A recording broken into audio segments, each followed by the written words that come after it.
Susah kan?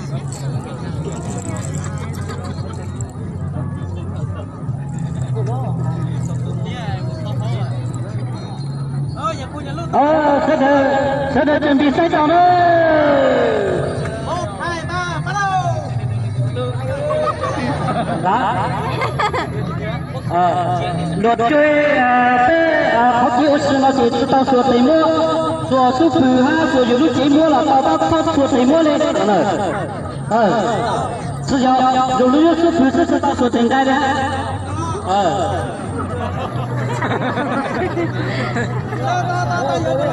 Ok luôn. Vô một con vào to. Alo. Sẽ được chuẩn bị đó. Chỉ là giờ có ý tay này lâu phê, tao mới chưa.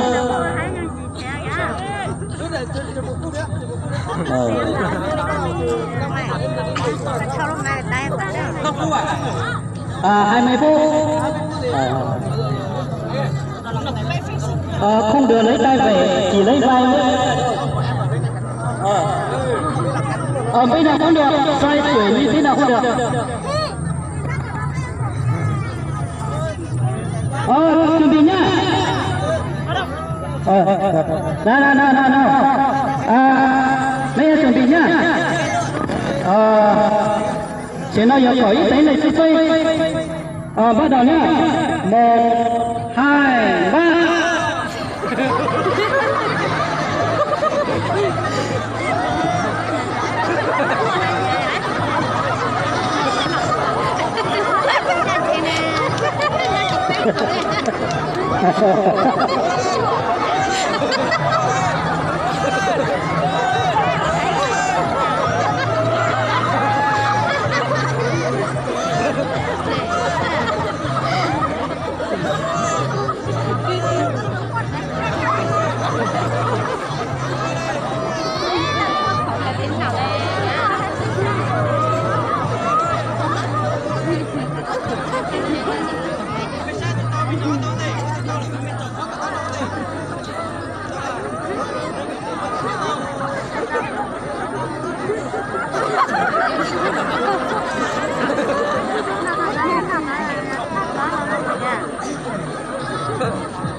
Satu setting terakhir, seluruh tujuan.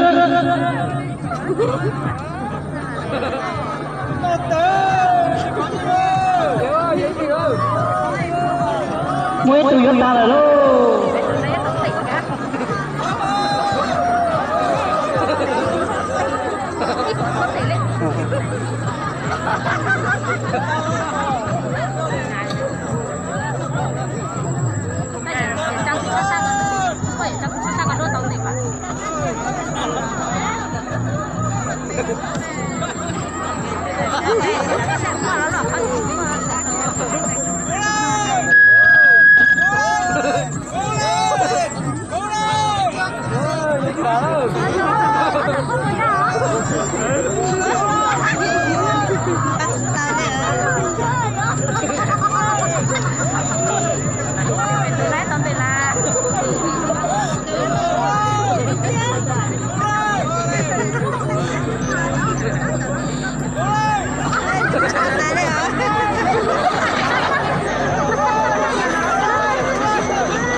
Halo.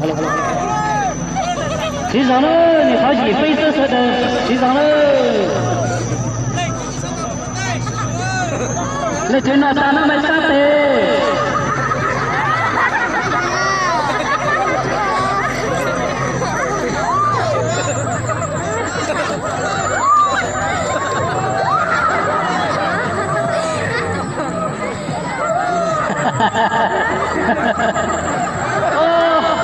Tôi mới biết nó còn nát tóc ta là đâu.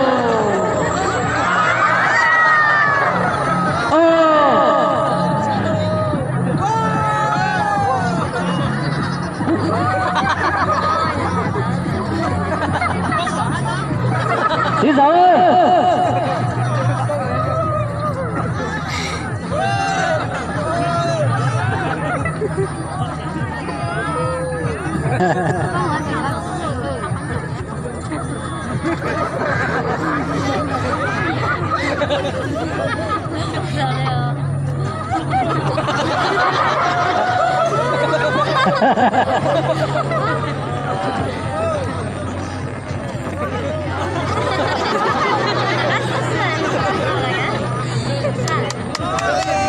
一组用这水就还配水呀。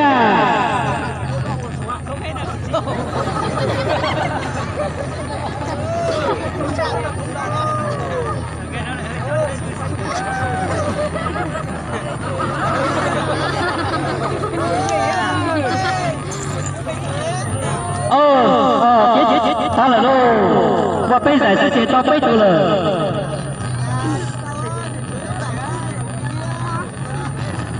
打来喽呀！他那手机上那没有在那呢？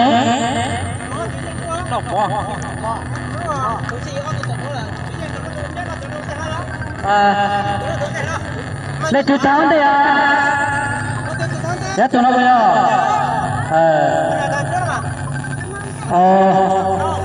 原来嘛，我读懂了，我懂了没有？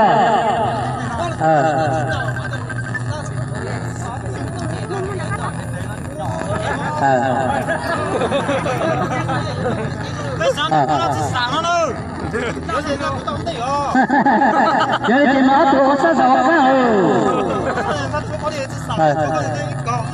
tôi tôi nhớ là gì tôi chữ nó tôi chữ o từ khi nào nó tôi chữ p tôi từ sợi xương nó con nó vậy có chữ o sơ sơ để sao sáng để trả nó rồi giờ lên đây lúc sau nhớ tên là cái nó giảm mua có gì phòng qua sẽ từ sau lại mua tôi mua